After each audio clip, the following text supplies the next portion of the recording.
Monsieur l'abbé Marchizet, bonjour. Bonjour. Je vous remercie de m'accueillir ici dans la maison Sainte-Philomène. Vous êtes prêtre catholique de position sédévacantiste. Vous avez été ordonné en 1984 par Monseigneur Lefebvre à Écône pour la Fraternité de la Transfiguration. Vous avez ensuite quitté la Fraternité de la Transfiguration en raison de graves problèmes internes avant d'adopter définitivement la position sédévacantiste.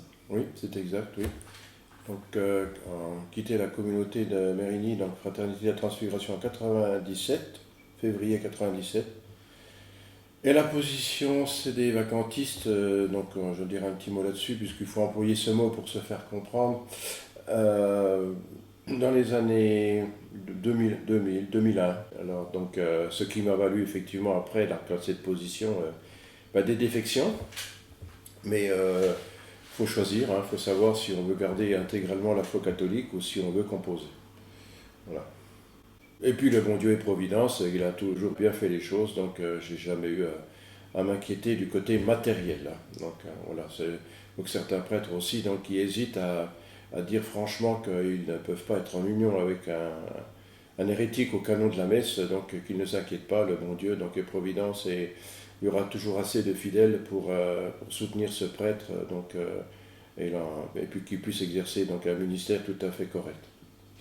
Cherchez d'abord le royaume de Dieu et sa justice. Et tout le reste vous sera donné par ce croix, exactement. Et oui. Voilà. Alors, vous avez été amené justement par rapport à certaines erreurs, pour ne pas dire certaines hérésies, vous avez été amené à écrire le livre 40 ans d'erreurs sur l'infaillibilité de l'Église aux éditions Saint-Rémy. Et le contenu de ce livre a été réactualisé, retravaillé sous cette forme-là, La Passion mystique de l'Église. Passion mystique de l'Église, oui. Aux éditions Saint-Rémy, toujours, oui. En collaboration avec M. Bernard Fragu. Voilà. Alors comment avez-vous été amené à écrire le livre 40 ans d'erreurs ? C'est un travail que j'ai fait donc suite au numéro 145 des AFS de M. Arnaud de Lassus sur le magistère ordinaire et universel. Alors tout de suite je me suis dit il faut faire quelque chose. Quelques années auparavant, j'avais assisté à une réunion de prêtres organisée par la Fraternité Saint-Pédis, mais ouverte à tous les autres prêtres de communauté amie. Je me trouvais là au titre de la Fraternité de la Transfiguration. Monsieur l'abbé Philippe Laguéry, voilà, ancien curé connu de Saint-Nicolas du Chardonnay, avait pris comme thème des quelques heures d'instruction qu'il y avait dans cette réunion de prêtres, ce sujet donc du magistère ordinaire et universel. Ah, oulala. Séance très houleuse. Moi, je débarquais complètement. J'ai dit, qu'est-ce qu'ils ont à la Fraternité Saint-Pédis avec ce sujet-là? Qu'est-ce qui se passe? Et monsieur l'abbé Lenné partait faire des photocopies, rendait les photocopies donc des documents le lendemain matin pour les séances suivantes. Ces documents faisaient référence à l'enseignement qu'ils avaient reçu sur ce sujet-là à Écône. Je les ai gardés d'ailleurs. Alors, fort de cela, je me suis dit, donc il faut faire quelque chose, il faut répondre à ça, parce que là, je me suis rendu compte assez rapidement que dans l'Église, il y a deux modes d'enseignement infaillibles. Il n'y en a pas trois, il y en a deux. Il y a le magistère extraordinaire. Là-dessus, apparemment, il n'y a pas de problème, il n'y a pas de polémique. Mais alors, ce magistère ordinaire du pape et le magistère ordinaire et universel, on a eu tendance à oublier, donc je l'explique, suite à la proclamation du dogme de l'infaillibilité pontificale. C'est Don Paul No qui l'explique, ça a été passé sous silence. Si bien qu'à un moment donné aussi, c'est vrai qu'à la Fraternité Saint-Pédis, on ne raisonnait qu'avec le magistère extraordinaire. Oui. Alors que la définition dogmatique de Pastor Eternus énonce que le pape est infaillible lorsqu'il enseigne ex cathedra. Mais elle n'énonce pas qu'il n'est infaillible que lorsqu'il enseigne ex cathedra. Alors, donc il y a effectivement donc, la Constitution Pastor Eternus, Constitution Dei Filius aussi. Ça fait allusion aux deux modes d'enseignement infaillible. Il est bien question donc qu'il y a le magistère extraordinaire et le magistère ordinaire. C'est la façon dont enseignait notre Seigneur. Il avait, si je puis dire, un mode extraordinaire, il avait un mode ordinaire. Quand il dit en vérité, je vous le dis, là on a un mode extraordinaire. Et puis quand il enseigne une parabole, Bienheureux les pauvres en esprit, voilà, donc les béatitudes, Oui. c'est plutôt un enseignement ordinaire. Alors l'Église a repris ces deux façons d'enseigner. Oui, et c'est d'ailleurs ce qu'on comprend très bien dans vos écrits. Voilà, dans les premières Parce parties. qu'on a l'habitude de dire le magistère extraordinaire et le magistère ordinaire. Ce qui induit plus ou moins, et moi-même je le croyais confusément, qu'en fait il y aurait deux magistères. Mais non, il n'y en a Non. qu'un seul. Et dans ce magistère, il y a un mode extraordinaire et un mode ordinaire, qui sont deux modes d'enseignement. Alors Mais il y a un magistère. le problème, c'est que on a tous les schémas préparatoires sur le magistère ordinaire et universel, mais qu'on n'a pas abouti à j'allais dire une définition supplémentaire, parce que donc il y a la guerre de 1870 qui intervient, et le Concile Vatican Ier donc se termine à cause de cela. Voilà. Donc on n'a pas pu aboutir à quelque chose de plus précis encore sur ce magistère ordinaire, mais on a tous les schémas préparatoires, toutes les interventions des grands cardinaux donc là-dessus. Alors justement, monsieur l'abbé, vous parliez de Don Paul No. Vous faites une citation de son livre « Une source doctrinale des encycliques » en 1952. Donc, Don Paul No nous dit ceci. « Depuis 1870, les manuels de théologie ont pris pour énoncer de leur thèse les textes mêmes du Concile. Aucun de ceux-ci ne traitant in recto de l'enseignement ordinaire du seul souverain pontife, celui-ci a été peu à peu perdu de vue et tout l'enseignement pontifical a paru se réduire aux seules définitions ex cathedra. De plus, l'attention étant entièrement attirée sur celle-ci, on s'est habitué à ne plus considérer les interventions doctrinales du Saint-Siège que dans la seule perspective du jugement solennel, celle d'un jugement qui doit, à lui seul, apporter à la doctrine toutes les garanties requises. Dans cette perspective, il était impossible de saisir la vraie nature du magistère ordinaire, elle demeure pourtant celle de plus d'un auteur. » Et on comprend mieux ainsi pourquoi Monseigneur Lefebvre avait des conceptions aussi lacunaires sur cette question. Voilà, et donc du coup, et puis par effectivement sa formation à Rome, le père Le Floch, il restreignait l'infaillibilité pontificale au magistère extraordinaire, énormément. Donc on comprend pourquoi Monseigneur Lefebvre, tout de suite, il ne s'est pas posé les bonnes questions sur le concile. Alors, est-ce à dire que les successeurs de Monseigneur Lefebvre ne voudraient pas contredire leur vénéré fondateur, comme ils disent? Alors là-dessus, je ne sais pas, parce que vous voyez, là, un abbé, Philippe Laguérie, dans les années 94-95, oui, je pense à Beach, là, cette réunion, c'était très très houleux, donc là, le supérieur de district, pour revenir sur ce sujet-là, le supérieur de district de l'époque était obligé de dire « Laissez monsieur l'abbé Laguérie terminer ses conférences ». Ça devait être déjà quelque chose de débattu au sein du séminaire, ça. Mais on en arrive à une absurdité, puisque, in fine, ce qu'a dit Monseigneur Lefebvre a plus de valeur que ce que les papes ont enseigné, notamment Pie XII dans Humani Generis, sur l'infaillibilité qui s'applique aussi aux encycliques, en vertu de la parole qui vous écoute m'écoute. Un autre document très important pour moi, la Constitution dogmatique Pastor Aeternus. Constitution Pastor Aeternus, dont je ne connaissais que le dernier paragraphe, parce que comme c'est la définition solennelle du texte, dans l'esprit lefévriste, il n'y a que ce dernier paragraphe qui compte, le reste c'est pratiquement décoratif, entre guillemets. Et en lisant tout le document, il y a un passage très important dans lequel il est écrit que le siège de Pierre est pur de toute erreur, que cela a toujours été cru par les pères et les docteurs de l'Église, et ce, conformément à la parole de notre Seigneur à Saint-Pierre, j'ai prié pour toi, pour que ta foi ne défaille pas. Et ça, vraiment, ça a été quelque chose de très important pour moi. Et d'ailleurs, cette phrase « j'ai prié pour toi pour que ta foi ne défaille pas », on la retrouve dans l'encyclique Satis Cognitum du pape Léon XIII. Alors Satis Cognitum, ça veut dire « vous savez suffisamment ». Mais il aurait plutôt dû écrire « non Satis Cognitum », vous ne savez pas suffisamment, parce que, en fait, moi qui suis passé par Saint-Nicolas du Chardonnay, puis par le MJCF, je croyais savoir ce que c'était que l'Église, c'est-à-dire que pour moi l'Église c'est la barque de Pierre, elle est à la dérive avec Vatican II, et puis la Fraternité Saint-Pédis, c'est le canot de sauvetage. Oui, mais ça c'est Monseigneur Williamson, ça. Oui, mais c'était ce que je croyais. C'est Monseigneur Williamson. En fait, l'Église est le grand transatlantique qui coule, et la Fraternité Saint-Pédis a le canot de sauvetage. Oui.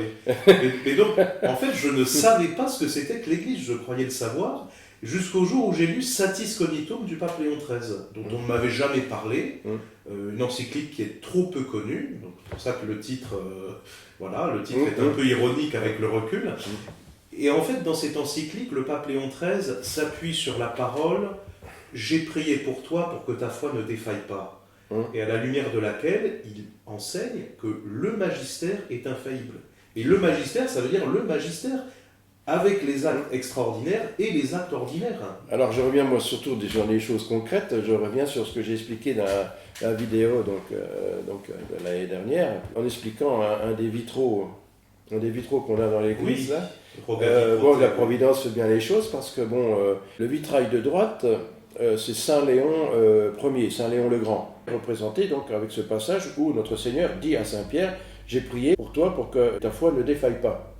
J'ai dit, c'est des petits clins d'œil de la Providence, parce qu'effectivement, moi j'ai dit pour moi, le Christ et l'Église c'est tout un, et il est inimaginable qu'on puisse accuser l'Église, alors écoutez bien, qu'on puisse accuser l'Église, j'ai bien dit accuser l'Église, de plonger les âmes dans les brumes de l'indifférentisme et bientôt dans les ténèbres de l'apostasie. Qu'est-ce que c'est que cette citation ? Je l'ignore. Eh bien, c'est une partie d'une lettre co-signée par les 4 évêques de la Fraternité Saint-Pédis, envoyée aux cardinaux. Ah oui. Alors, je ne sais plus l'année exactement, mais voilà. 2003, je ne sais plus, enfin quelque chose comme ça. Mais vous vous rendez compte ? Accuser l'Église de plonger les âmes dans les ténèbres de l'apostasie ? Mais quelle notion d'Église ils ont ? Aucune. L'Église est une, sainte, catholique et apostolique. Ben, il faut lire Satis Cognitum, mais ils doivent passer très très vite sur Satis Cognitum. C'est possible, quoi. De la même façon, mais co-signé par les 4, hein. Oui, de la même façon qu'à Écône, on passe très très vite sur Unam Sanctam. J'ai eu un témoignage là-dessus d'un ancien séminariste. On passe très très vite sur Unam Sanctam de Boniface VIII. Puis éventuellement, on va dire, oui mais bon, vous voyez, c'est comme un père de famille. S'il vous demande quelque chose de mauvais, vous ne lui obéissez pas. Oui, mais le père de famille n'est pas infaillible dans l'exercice de son magistère, il n'est pas la tête de l'Église. Au niveau des fidèles, tout cet enseignement erroné, donc plus 40 ans d'erreur, mais 60 ans d'erreur, ça finit avec cette position donc, qui n'est pas catholique de la Fraternité Saint-Pédis. La Fraternité Saint-Pédis, que j'appelle donc, dans 40 ans d'erreur, j'appelle la fausse majorité traditionnelle. Alors naturellement, on nous a collé, je voulais revenir là-dessus, donc c'est le moment, on nous a collé l'étiquette CD vacantiste. Oui, c'est parce qu'on estime que le siège est vacant, on est bien d'accord. Mais bon, les termes en isme, ils sont là pour faire peur, on est bien d'accord. Oui. Moi qui ai quand même un peu de recul maintenant, donc intégriste, lefévriste, maintenant CD vacantiste, complotiste, on n'en finit plus. Mais tout ça, c'est pour empêcher que les gens, justement, découvrent la vérité. Judéocentriste aussi, oui. Ça, c'est la dernière en date. Voilà, c'est par expérience, on voit bien que on est catholique, on reste fidèle catholique. Bon. Et puis aussi, la bulle Unam Sanctam du pape Boniface VIII est très instructive, puisque dans celle-ci, Boniface VIII, donc c'était en 1302, définit solennellement que la soumission au pontife romain est nécessaire au salut. Bon, c'est très important parce que la soumission à la foi est aussi nécessaire au salut. Donc là, nous avons 2 conditions nécessaires au salut, la soumission à la foi, et puis la soumission au pape, définie par Boniface VIII. Alors bon, c'est très Donc bien. il ne peut pas y avoir de contradiction entre les deux. Très bien que vous abordiez ce sujet, parce que la position de la Fraternité Saint-Pédis, elle n'est pas catholique. Ben oui, parce qu'eux, ils disent... Les conciliaires seraient plus logiques avec eux-mêmes, on est bien d'accord, mais la Fraternité Saint-Pédis, donc, n'est pas logique, parce qu'ils reconnaissent le pape comme souverain pontife, mais ils n'obéissent pas. Oui, c'est-à-dire qu'ils disent que pour rester fidèle à la foi, il faut désobéir au pape. Mais cette position est impossible puisqu'elle contredit l'enseignement solennel de Boniface. Non, mais c'est pour ça. Donc ça veut dire que si on a quelqu'un qui est supposé être pape, mais dont l'enseignement n'est pas conforme à la foi catholique, eh ben c'est tout simplement que ça ne peut pas être le pape. Oui, c'est la seule conclusion logique. Oui. Ou alors c'est le blasphème, on rend le Saint-Esprit responsable des erreurs dans l'Église, c'est pas possible. Alors, oui, on arrive un petit peu donc, à faire un peu la synthèse de la chose.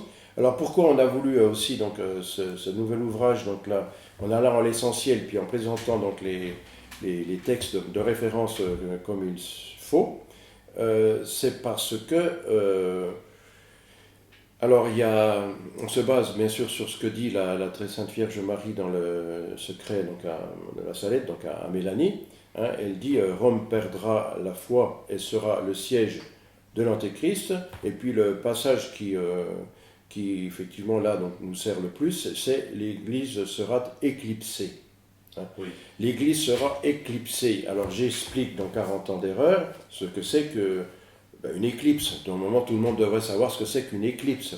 C'est pas le soleil qui travaille sur lui-même ou qui se noircit. C'est que non, mais bon, quand on sait ce que c'est qu'une éclipse de soleil, bon, quand même, c'est un astre, l'astre mort, la lune, qui passe devant.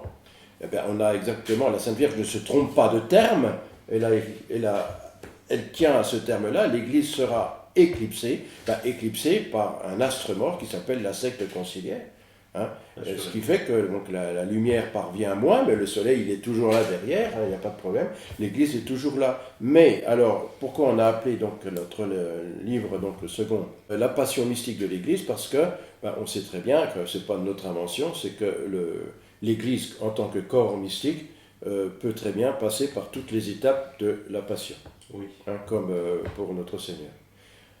Et donc, c'est pas une crise de l'Église comme il y a eu autrefois, ainsi de suite. C'est une situation unique. Donc, l'Église, donc là, est à ce stade. Je pense qu'un Vatican II, c'est la condamnation de l'Église avec Lumen Gentium. On peut, si on veut faire vraiment des parallèles. Hein. Et puis, notre Seigneur, son corps était enseveli. Son âme est descendue donc aux enfers, on le sait très bien. Mais la divinité étant toujours présente dans le corps de notre Seigneur, pour cela que donc il est ressuscité. Et l'Église passe par ces étapes de la Passion, sa mort apparente. Avant Vatican II, jusqu'à Pie XII, l'enseignement avec les modes d'enseignement infaillibles, il n'y avait pas d'erreur. Et après, il y en a. Alors, Incohérence. Hein, donc où est le problème? Alors, si l'on veut toujours légitimer ces autorités, on va essayer de contourner le problème en disant le magistère finalement c'est ça, ou alors ces autorités n'ont pas voulu engager l'infaillibilité pontificale. Mais là, d'un côté comme de l'autre, on a des erreurs. Alors que Vatican II rassemble toutes les conditions pour que ce soit un magistère extraordinaire. Ben oui, d'ailleurs, Voilà. Par exemple, la liberté religieuse, Voilà. si on lit Dignitatis Humanae jusqu'à la fin, on se rend bien compte que Paul VI a prétendu engager l'infaillibilité. Bien sûr.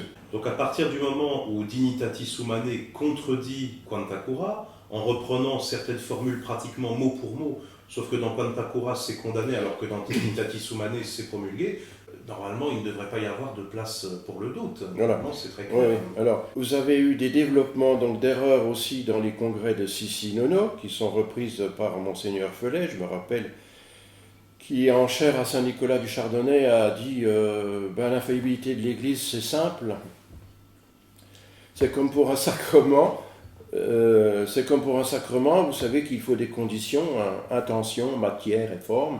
Et bien à Vatican II, il n'avait pas l'intention d'enseigner. Or, quand vous reprenez toutes les formules de ratification des décrets du Concile, il est difficile de dire qu'il n'avait pas l'intention d'enseigner. Et en plus, Ils ont fait semblant.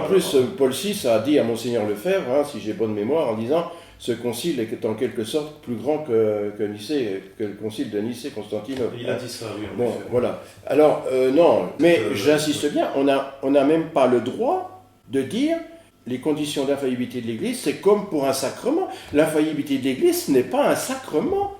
Du tout. Hein? Tout Donc ça, voilà ces sujets qui sont distillés dans ces congrès et on répète ça en disant ça y est, on a la solution. L'infaillibilité de l'Église, mes bien chers fidèles, c'est simple.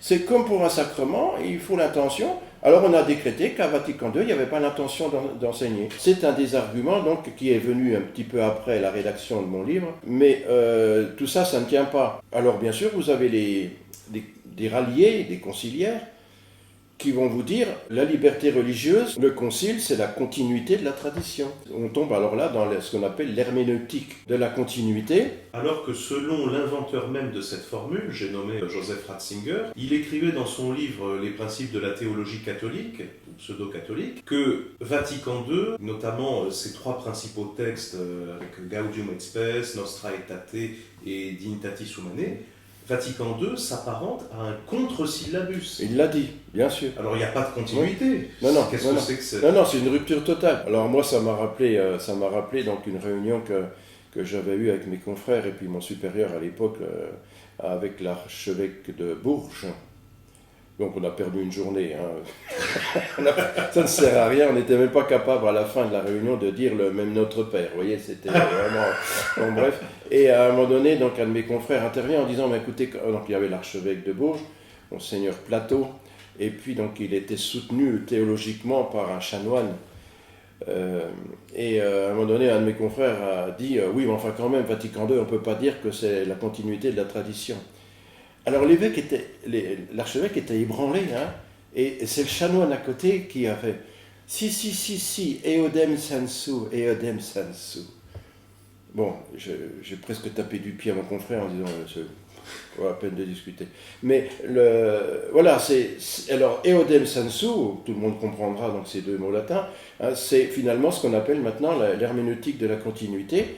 Alors, vous avez ce site-là, donc je ne veux pas le citer, je ne veux pas en faire de la publicité, mais donc il vous explique que si, c'est la continuité, il n'y a pas de rupture, alors que Ratzinger lui-même parle donc de contre-syllabus. Bon, voilà. Alors, là c'est pas ces erreurs-là que j'ai voulu finalement donc dénoncer, si vous voulez, dans 40 ans d'erreur. Il faudrait dire maintenant 60 ans d'erreur, hein. Oui, bien sûr. Exactement. Bon, et c'est pour ça qu'on a reformulé donc d'une autre façon donc, le second livre. Mais ce sont les erreurs présentées par ce numéro des AFS, là, par M. Arnaud de Lassus, qui a pioché la question, mais bon, si vous voulez, donc lui, il a pris le dictionnaire, il a pris les différents sens qu'on donne au mot magistère, il a enlevé donc l'autorité enseignante, il a enlevé le sens, donc mode d'enseignement infaillible sur le magistère ordinaire universel, et puis il ne reste plus que l'objet. Donc le résultat de l'enseignement, ce sont les actes du magistère. On a évincé le sujet de l'infaillibilité, on a évincé le mode d'enseignement, et on ne prend les actes qu'en eux-mêmes, c'est-à-dire qu'on ne prend plus le sujet, on ne prend que l'objet. C'est pour ça qu'on en arrive tout de suite à un libre examen. Je voulais vous dire que tout à l'heure qu'effectivement, nous, on analyse Vatican II, on constate qu'il y a des erreurs, voire au moins une hérésie, donc la liberté religieuse, et on se dit, il y a rupture, il n'y a pas continuité. Alors pourquoi jusqu'à Pie XII, il n'y a aucun problème dans l'enseignement, qu'il soit extraordinaire ou magistère ordinaire, et pourquoi il y a des erreurs après? Alors, il n'y a pas 36 solutions. Soit le Saint-Esprit, on rend le Saint-Esprit cause des erreurs, ce qui serait un blasphème, soit, puisqu'on a toutes les conditions pour qu'il y ait un magistère donc infaillible, et puis qu'on constate les faits, c'est qu'il n'y a pas d'assistance du Saint-Esprit, donc là où il devrait y avoir. Ça veut dire que, puisque l'infaillibilité de l'Église repose sur celle du pape, et celle du pape repose sur le céleste infaillible, comme dit Monseigneur de Ségur, c'est qu'effectivement, on n'a pas de pape en exercice donc, légitimement. Mais on va vous parler de Liber, d'Honorius. Alors, oui, Liber, Honorius, on a démontré dans un ouvrage qu'on peut avoir aux éditions Saint-Rémy. Oui, de l'abbé Constant notamment. Voilà, l'abbé Constant, donc, pour démontrer que tout ça s'est remis comme il faut donc en place et qu'on n'a pas de pape qui soit tombé dans l'hérésie. Oui. Il faut dire d'ailleurs à ce sujet que, indépendamment même de voir que la question a été tranchée argument à l'appui, on peut constater à minima que les historiens ne sont pas unanimes sur cette question de Liber et d'Honorius. Donc, se justifier doctrinalement sur des faits historiques douteux, c'est quand même une démarche qui est hautement critiquable. Oui. Mais le fait est que, quand on lit les arguments de l'abbé Constant, et puis ceux aussi de l'abbé d'Arras, on voit bien que l'affaire est close. Oui. Alors, un mot là-dessus, c'est parce que le problème, c'est pas, même si, par exemple, Saint Robert Bellarmin regarde éventuellement la chose, on a un bon chapitre donc, là-dessus, hein, avec une très très fidèle traduction donc, de Saint Robert Bellarmin sur les passages concernés, hein, parce que là encore, il y a eu des traductions, on a fait dire à Saint Robert Bellarmin ce qu'on voulait bien lui faire dire, hein, pour justifier un certain devoir de désobéissance. Hein. Là, je fais allusion, du coup ça vient compléter nos écrits là, je fais allusion à un article qui a été rédigé quelques mois après les sacres, donc à l'automne 88, donc signé par Monseigneur Lefebvre, mais je pense qu'il a fait travailler 2 professeurs d'Écône donc à l'époque. Bon, on pourrait savoir qui c'est, hein. Mais les citations de Saint Robert Bellarmin ne sont pas justes. Hein. Là encore, j'insiste bien, la malhonnêteté intellectuelle, c'est quelque chose de terrible dans ce domaine pour essayer de justifier l'injustifiable. Alors, le problème est, si vous voulez, c'est que, en propos de pape hérétique ou de possibilité de pape hérétique, pour nous, actuellement, depuis Pie XII, ce n'est pas le problème d'un pape qui serait tombé dans l'hérésie ou l'apostasie. Donc ça, c'est en aval.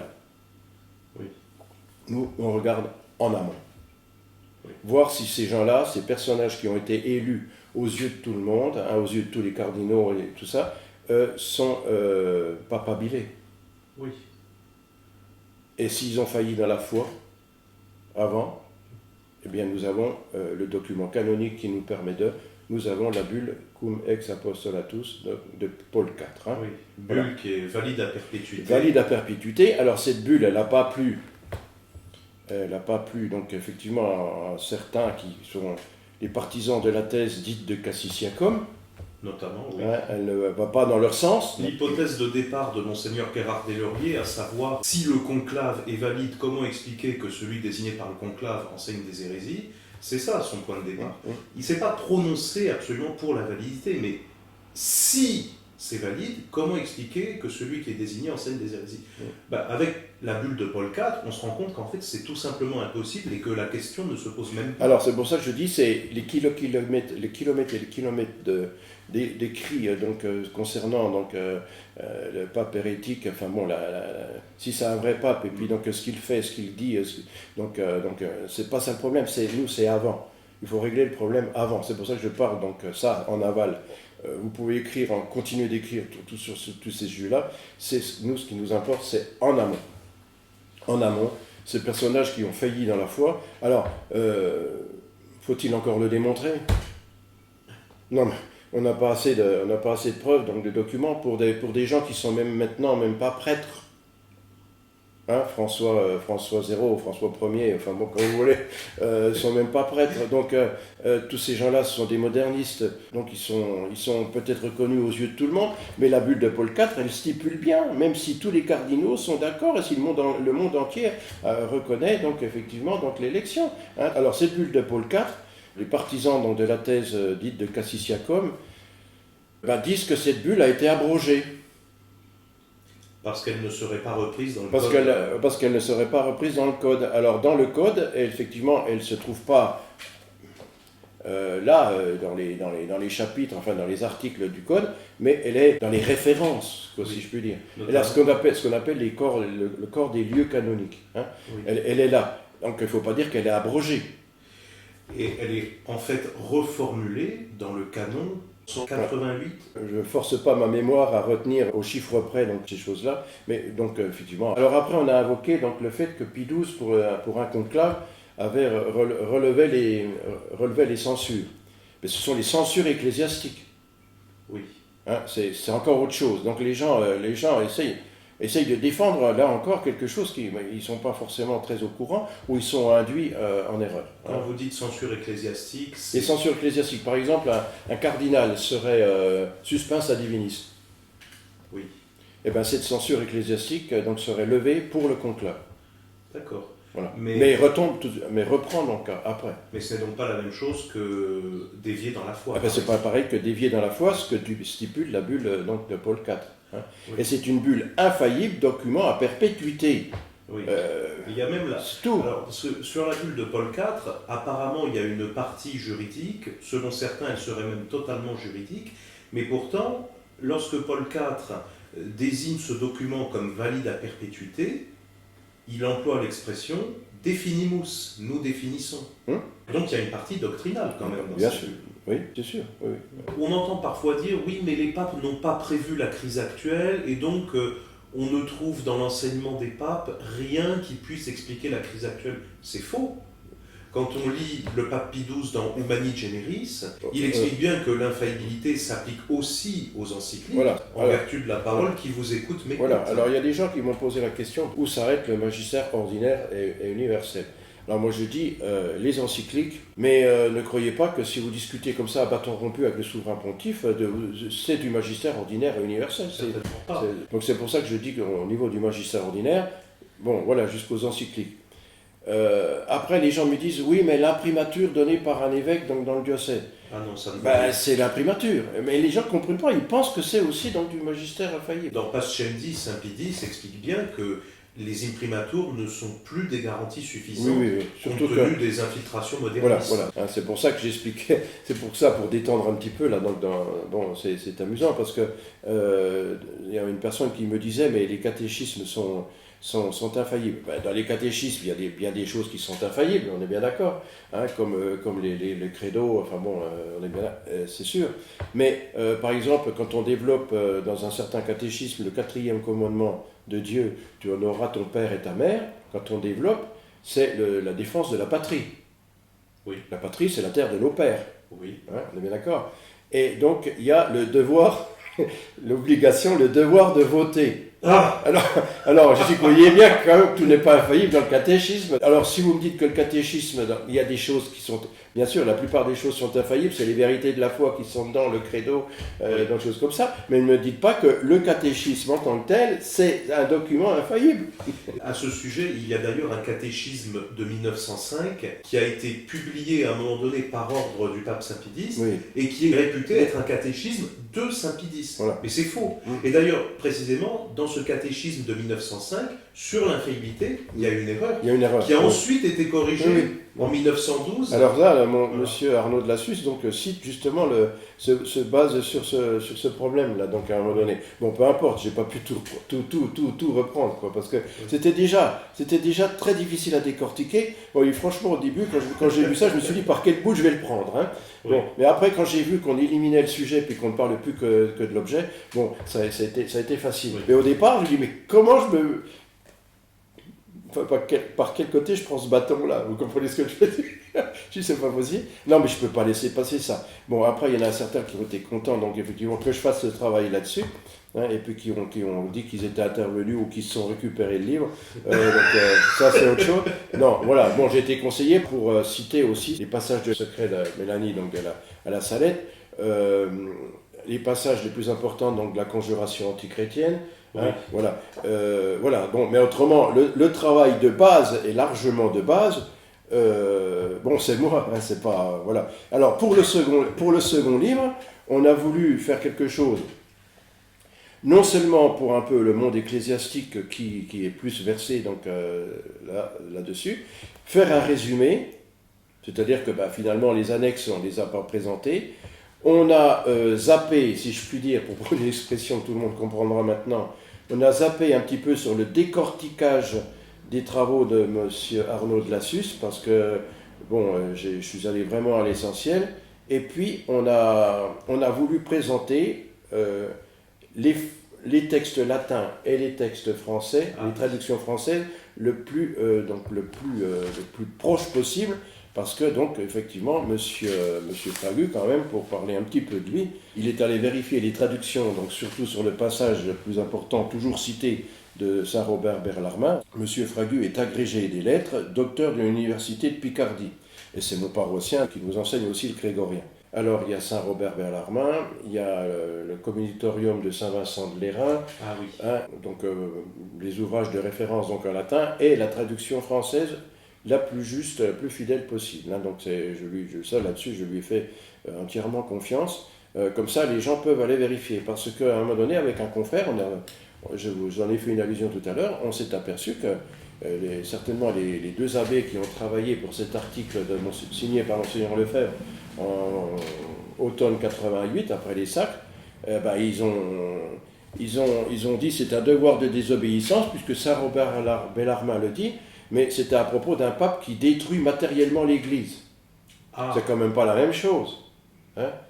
Alors voilà, vous voyez, on vous dit, Saint Robert Bellarmin dit que effectivement c'est un devoir de désobéissance, c'est un devoir de désobéir à un pape qui ferait cela. Oui, mais vous voyez bien, c'est une malhonnêteté intellectuelle.